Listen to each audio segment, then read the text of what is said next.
Hello मित्रांनो, आज आपण आलो आहे विजयदुर्ग किल्ल्यावर आणि आपण आपली विजयदुर्गची सफर आपल्या गाईड सोबत करणार आहोत. ते तुम्हाला विजयदुर्गची चांगली माहिती देतील.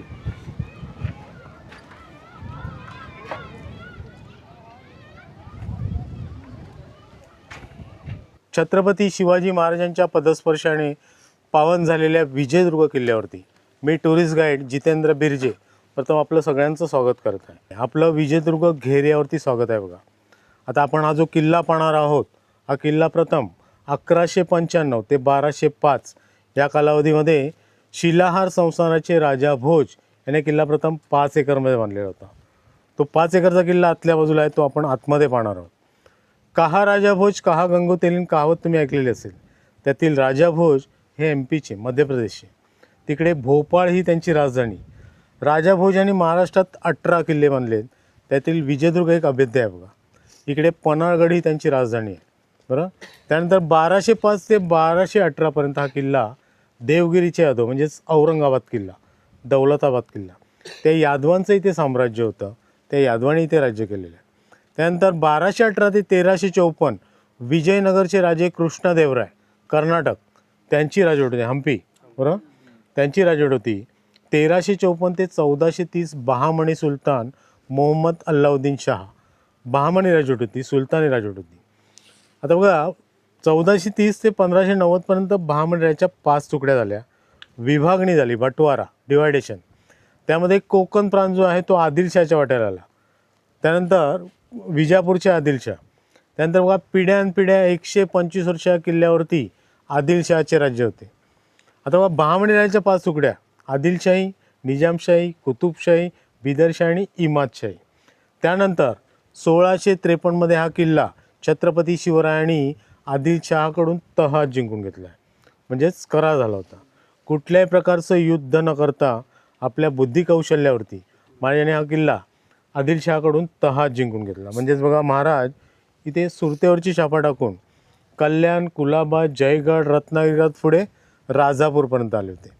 पुढे खारेपटण म्हणून गाव आहे, इथे आदिलशहाच्या काही वखारी होत्या, गोडाऊन होती, धान्याची कोठारं होती. ही उद्ध्वस्त करत महाराज पुढे पुढे चालले होते. आदिलशहा पूर्णपणे बिथरून गेला, घाबरलेला की नेमकं आता आपल्याला करायचं काय. त्या हा 5 एकरचा जो किल्ला आहे तो आदिलशहाने महाराजांना तहात सपूत केला. म्हणजे आमचं होणारं नुकसान तुम्ही टाळा, त्या बदल्यात हा 5 एकरचा जो किल्ला आहे तो आम्ही तुम्हाला तहात देतो. त्यानंतर बघा, हे बाहेरचं जे विस्तारीकरण आहे, हे एक्सटेन्शन महाराजांनी 12.5 एकरमध्ये त्यांना आरमाराच्या दृष्टीने जसं स्ट्रक्चर पाहिजे होतं त्या पद्धतीत बाहेरच्या बाजूला 20 बुरुज आणि आतल्या बाजूला 7 असे 27 बुरुज महाराजांनी किल्ल्याला बांधून घेतलेले आहेत. बरोबर, आता बघा, आपण हा जो किल्ला पाहतोय हा भारतीय आरमाराच्या राजधानीचा किल्ला आहे, कॅपिटल ऑफ इंडियन नेव्ही. आणि त्याची जे आरमार प्रमुख होते हे सरखेल कान्होजी आंग्रे होते. सरखेल ही त्यांची पदवी आहे, ॲडमिरल. आता बघा, हा किल्ला आपण पाहतोय हा पूर्णपणे जलदुर्ग प्रकारातला आहे, सी फोर्ट आहे. हा चारी बाजूने पाण्याने घेरलेला होता. पूर्वी किल्ल्याचं नाव होतं घेरिया. बघा, समोरच्या बाजूला खाडीचा भाग आहे, बॅक साईडला अरबी समुद्र आहे. अरबी समुद्र आणि खाडी हा पूर्णपणे पाण्याने घेरलेला होता. मग पूर्वी किल्ल्याचं नाव होतं घेरिया. आता येताना तुम्हाला एक गिरिये गाव लागलं असेल. बघा, या घेरियाचा अपभ्रंश गिरिये झालेला आहे. हे चारी बाजूने पाण्याने असलेले एक बेट होतं बघा, त्याच्यावरती बांधलेला किल्ला आहे. म्हणून इंग्रजांना हा किल्ला शेवटपर्यंत जिंकता आलेला नव्हता. म्हणून इंग्रजांनी या किल्ल्याला रॉक ऑफ जिब्राल्टर, पूर्वेकडचा जिब्राल्टर असं संबोधित केलं होतं. बघा, म्हणजेच बघा, युरोप आणि स्पेनच्या मध्ये खाडी आहे जिब्राल्टर नावाची. ती पोहून जाणं फार कठीण आहे, कठीण खडकांची अशी खाडी आहे. म्हणून कठीण खडकांचं असं रॉक ऑफ जिब्राल्टर असं इंग्रजांनी किल्ल्याला संबोधित केलं होतं. आता आपण जो किल्ला पाहतोय हा पूर्णपणे एक बेटावरचा किल्ला आहे, एक बेटावरती बांधलेला आहे. एक आयलंड होतं बघा, त्याच्यावरती बांधलेला किल्ला आहे. याला जो दगड वापरलेला आहे तो पूर्णपणे जांबा दगड आहे आणि तो ह्या बेटावरचाच आहे. समजला, तो इतरत्र कुठून आणलेला नसून तो इथलाच आहे. याला बघा, गूळ, चुना, शिसं, राळ, काथ्या, हिरड्याची पानं आणि चिकटपणासाठी बेलफळ असं बाइंडिंग मटेरियल वापरलेलं आहे.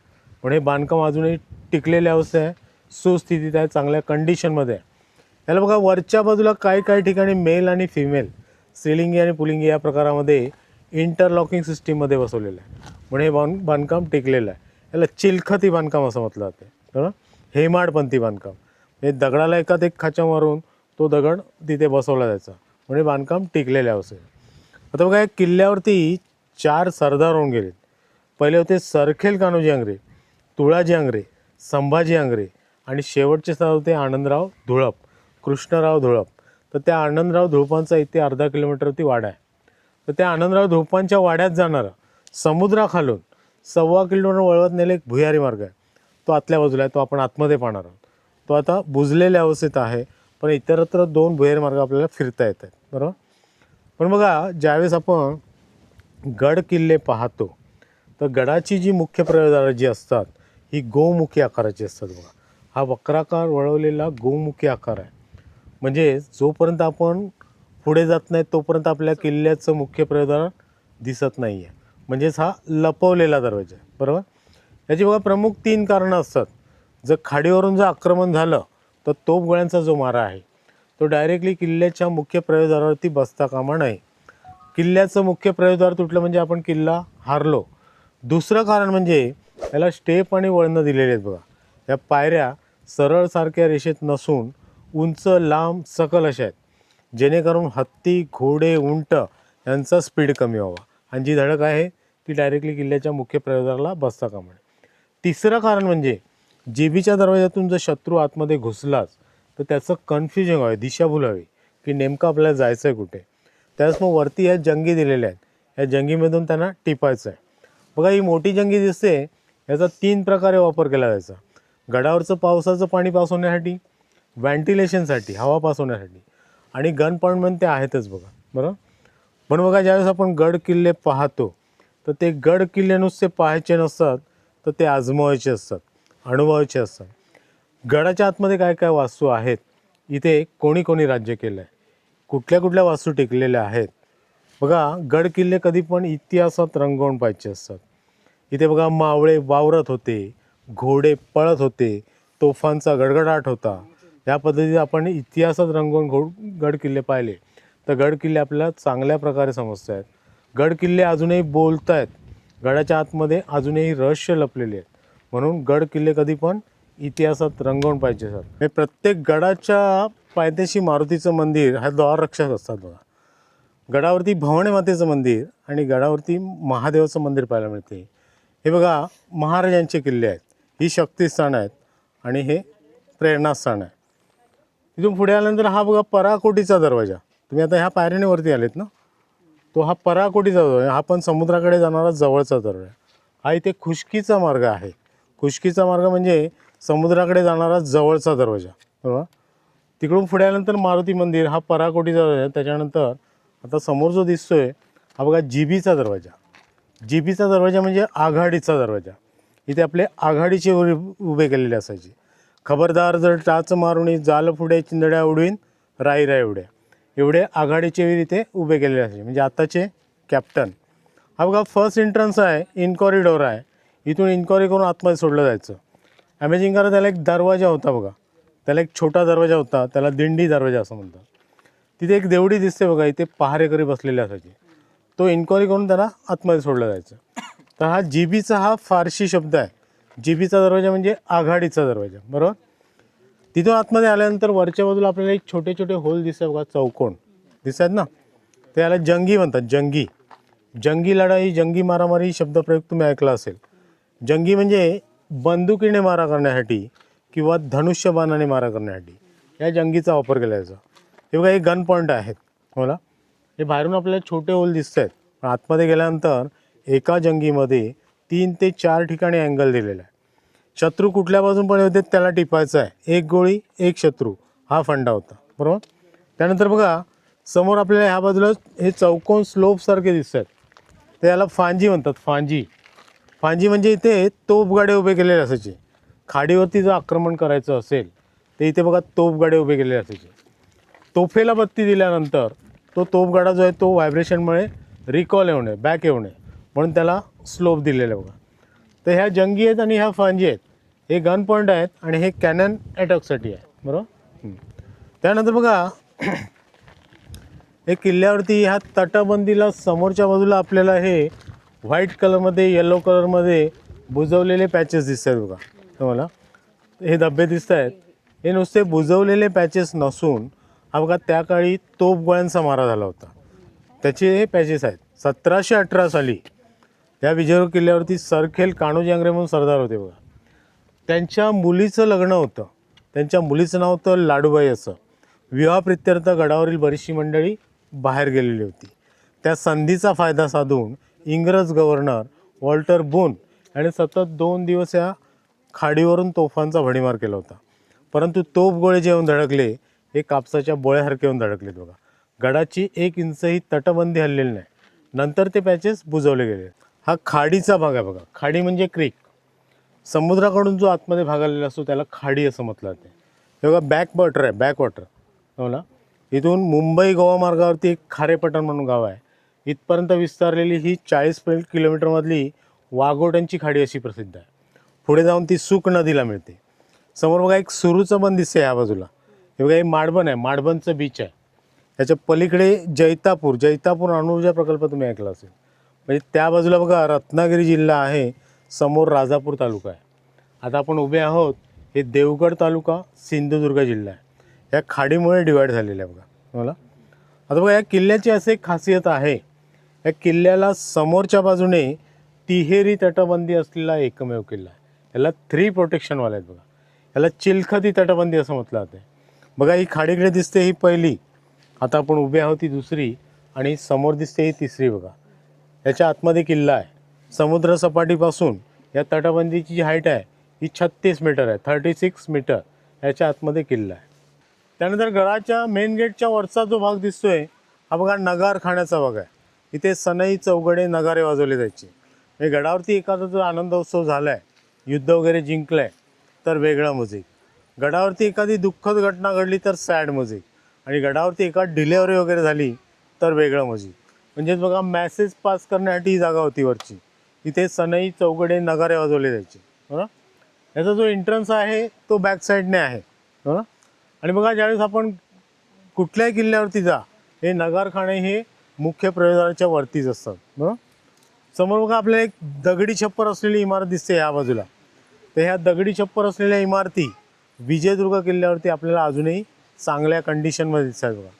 आता बघा याला दगडी छप्पर अशासाठी केलेलं आहे तर हे दारुगोळ्याचं कोठार आहे, ॲम्युनेशन गोडाऊन.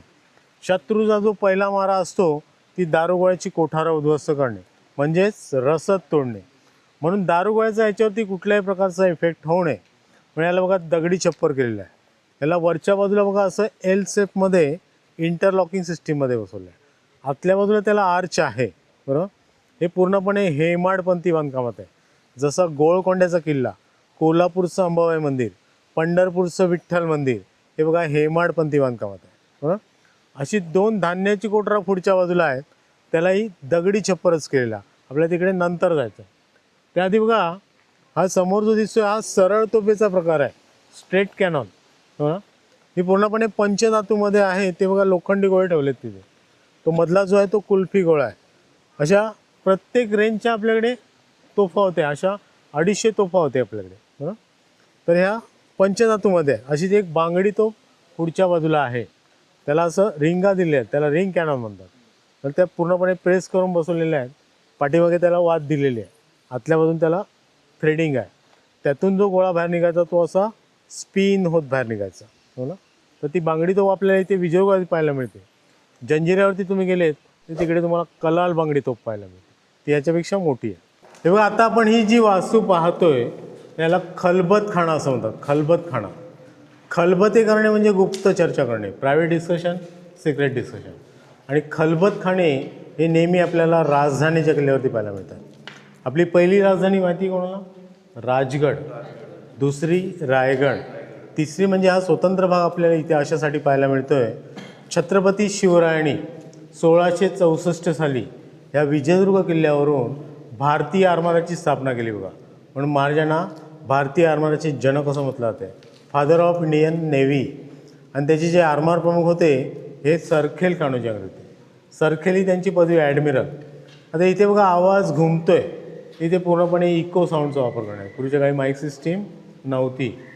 याला जो दगड वापरलेला तो पूर्णपणे पोकळ दगड आहे, एम्प्टी स्टोन. दगड घ्यायचा, तो शिशाच्या लेडने वाजवून बघायचा. पोकळ असेल तो इथे वापरायचा, सॉलिड असेल तो बाहेर वापरायचं. याला ॲस्टरले म्हणजे चुनखडीचा लेप दिलेला आहे. थोडंसं गारवा महसूस होतो आपल्याला. व्हेंटिलेशनसाठी 2 बाजूला 2 विंडो दिलेल्या आहेत. समोरच्या बाजूला बघा दरवाजा आहे. हा दरवाजा पूर्णपणे बंद केलेला असायचा. बाहेर द्वारपाल बसलेले असायचे आणि आतमध्ये गुप्त चर्चा चालायची. मला secret meeting, secret conference room आहे आत्ताचं. म्हणून बघा खलबतखाने नेहमी आपल्याला राजधानीच्या किल्ल्यावरती पाहायला मिळतात. बाकी इतर सदर वगैरे जे आहे ते इतर किल्ल्यावरती आपल्याला पाहायला मिळते. महाराष्ट्रात असे 3च किल्ले आहेत जिथे आपल्याला खलबतखाने पाहायला मिळतात. आपली पहिली राजधानी राजगड, दुसरी रायगड, तिसरी म्हणजे हा भारतीय आरमाराच्या राजधानीचा किल्ला आहे. म्हणून ही व्यवस्था विजयदुर्गावरती पाहायला मिळते. आता बघा इथून एक आपल्याला मार्ग दिसतो या समोरच्या खलबतखान्याच्या बाजूने आणि हा टेळणी बुरुज आहे. इथून आपला एक मार्ग दिसतोय बघा. या मार्गातून या किल्ल्याच्या बाहेरच्या तटबंदीला 20 बुरुज आहेत. किती? 20. आणि आतल्या बाजूला 7 असे 27. बाजूलाच आपण दारुगोळ्याचा कोठार पाहिला. त्यात इथून बघा घोडे पळत होते ह्या मार्गातून. त्या दारुगोळ्याच्या कोठारातून दारुगोळ्याची रसद घ्यायची. त्या घोड्यावरून ह्या मार्गातून ती रसद पुरवत हा मार्ग इथून चालू होतोय तो परत असा त्या दारुगोळ्याच्या कोठाराकडे येऊन संपतो. बरं, उद्या जर तुम्ही विदाऊट गाड्या आलेत आणि ह्या मार्गातून गेलेत तर ही पूर्ण बाहेरची तटाबंदी फिरून तुम्ही त्या दारुगोळ्याच्या कोठाराकडे येऊन थांबता. हा बघा दारुगोळ्याची रसद पुरवण्यासाठी हा मार्ग होता. बरं, सप्लायसाठी. टेहळणी बुरुज आहे, वॉच टॉवर. इथून टेहळणी केली जायची, इथून वॉच टॉवरला जायचं बघा. खालून वरचं जर आक्रमण पाहायचं असेल तर हा सगळ्यात उंचावर असलेला टेहळणी बुरुज आहे. समोर बघा खाडीचा भाग दिसतोय. समोर ही तिहेरी तटबंदी आहे बघा. ती पहिली, दुसरी, तिसरी. या बाजूला फर्स्ट एंट्रन्स, जीबीचा दरवाजा. आपण आलो तो मुख्य दरवाजा या बाजूला मेन गेट. गडावरती शिवलिंग महादेवाचं मंदिर आणि गडावरती भवानी मातेचं मंदिर पाहायला मिळते. ही बघा शक्ती सणद हे महाराजांचे किल्ले आहेत. आता बघा या शिवलिंगाची एक आख्यायिका आहे. इकडचे जे सरखेल कान्होजी आंग्रे म्हणून सरदार होते हे निश्चिम शिवभक्त होते, शंकराचे भक्त होते बघा.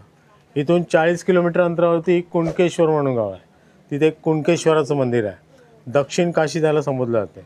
दर सोमवारी इथून पायी चालत ते कुणकेश्वराच्या दर्शनाला जायचे. कालांतराने त्यांना थकवा आला. त्यांनी कुणकेश्वराकडे प्रार्थना केली. कुणकेश्वराने त्यांच्या स्वप्नात येऊन दृष्टांत दिला, त्यावेळी या जागेवरून तू 2 तोफा टाक. तोफा जिथे जाऊन धडकतील तिथे मी स्वयंभू आहे. इथून तोफा टाकल्यानंतर इकडे 1.5 किलोमीटर अंतरावरती त्या तोफा जाऊन धडकल्या. तिथे बघा खाली असं डोंगरात उत्खनन केलं. तर डोंगराच्या पायथ्याशी स्वयंभू रामेश्वराचं शिवलिंग आहे. त्याच्यावरती शिवकालीन रामेश्वराचं मंदिर आहे. त्याच्यावरती पेशवेकालीन भिंतीचित्र आहेत बघा. बाजूलाच सरखेल कान्होजी आंग्रेंचे पुत्र संभाजी आंग्रेंची समाधी आहे. तिथे आता स्मारक होणार आहे. मंदिर पाहण्यासारखं आहे, शिवकालीन आहे. हा बघा इथे ध्वजस्तंभ दिसतोय. इथे 26 जानेवारी, 15 ऑगस्ट आणि 1 मे या दिवशी बघा ध्वजारोहण केलं जाते, तिरंगा फडकवला जाते. असे 2च किल्ले आहेत. दिल्लीमध्ये लाल किल्ला आणि महाराष्ट्रात विजयदुर्ग किल्ला. इथे फ्लॅग होस्टिंग केलं जाते. समोरच्या बाजूला अरबी समुद्र आहे. ह्या बाजूला अरबी समुद्र आणि खाडी हा पूर्णपणे पाण्याने घेरलेला होता बघा. बघा समोर एक तटबंदी दिसते. हे निळ्या कलरचं छप्पर आहे त्यासमोर. हे पडकोट खुष्क, हा खुष्कीचा मार्ग आहे, समुद्राकडे जाणारा जवळचा मार्ग. बघा त्या तटबंदीपासून पुढे एक जेटी दिसते. तिथे बोटी उभ्या आहेत बघा. इथे डीप कॅनॉलसारखं पाणी होतं, कालव्यासारखं पाणी होतं. त्याच्यावरती एक लाकडी ब्रिज होता, वुडन ब्रिज, साकव म्हणतात त्याला. तो सकाळी सूर्योदयापूर्वी टाकायचा, संध्याकाळी सूर्यास्तानंतर काढून घ्यायचा असा एक नियम होता. म्हणजे बघा किल्ल्याची रसद तोडली जायची. छत्रपती शिवाजी महाराजांनी हा किल्ला 1653 सर करून घेतला. त्यावेळेस बघा विजय नाम संवत्सर चालू होतं. मराठी कॅलेंडर वर्ष विजय संवत्सर. म्हणून महाराजांनी या किल्ल्याचं नामकरण विजयदुर्ग असं केलं. बरोबर. खाली बघा एक मंदिर दिसते. हे बलभीम मारुतीचं मंदिर आहे. हे मंदिर त्या काळापासूनचं आहे. त्या मंदिराचा ढाचा बघा. खालचा जो आहे तो मंदिराचा आहे. वरती त्याला गोल घुमटाकार आकार दिला आहे. तो मशिदीसारखा आहे बघा. हा एक गणिमी गावाचा भाग आहे. पूर्वीच्या काळी मुस्लिम सत्ता ज्या होत्या ही हिंदूंची मंदिरं उद्ध्वस्त करायची. म्हणून मंदिर आहे की मस्जिद हे समजून येऊ नये. बरोबर. जर रायगडावरती गेलात तर जगदीश्वराचं मंदिर आहे, ते पण ह्याच साच्यामध्ये आहे. अशाच माहितीपूर्ण आणि ट्रॅव्हलिंग व्हिडिओ पाहण्यासाठी व्हिडिओला लाईक आणि आपल्या यात्रिक मयूर चॅनलला सबस्क्राईब करा.